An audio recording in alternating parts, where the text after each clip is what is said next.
মুষ্টিবদ্ধ করো, সমাজ থেকে সকল বৈষম্যের কবর রচনা করবার শপথ নাও।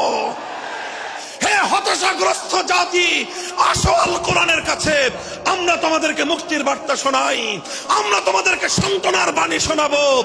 আসো হাতে হাত রাখি, সমস্ত বৈষম্য, জুলুম, স্বৈরতন্ত্রের কবর রচনা করে আল্লাহর কোরআনের সমাজ গড়বার জন্য হাতে হাত রাখি। যদি ইনসাফ কায়েম না করা যায়, ইসলাম অনুসরণ করা যায় না, যদি বেইনসাফের বিরুদ্ধে লড়াই না করতে পারো, মিথ্যে মুসলমানিত্বের দাবি ত্যাগ করো। তুমি যদি ইনসাফের জন্য যুদ্ধ করতে না পারো, তুমি যদি বৈষম্যের বিরুদ্ধে লড়াই করার হিম্মত না রাখো, মুসলমানের মিথ্যা দাবি করা ভণ্ডামি ছাড়া কিছুই নয়।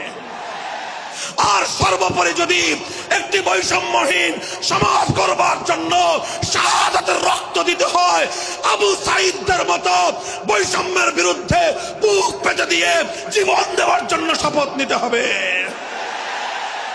কোরআনে পাকের এক একটা আয়াত, কোরআনের এক একটা বিধান আল্লাহর জমিনে বাস্তবায়ন করার জন্য আমাদের জীবন যৌবনের বাজি লাগায় দিতে হবে, বাজি লাগায় দিতে হবে ইনশাআল্লাহ।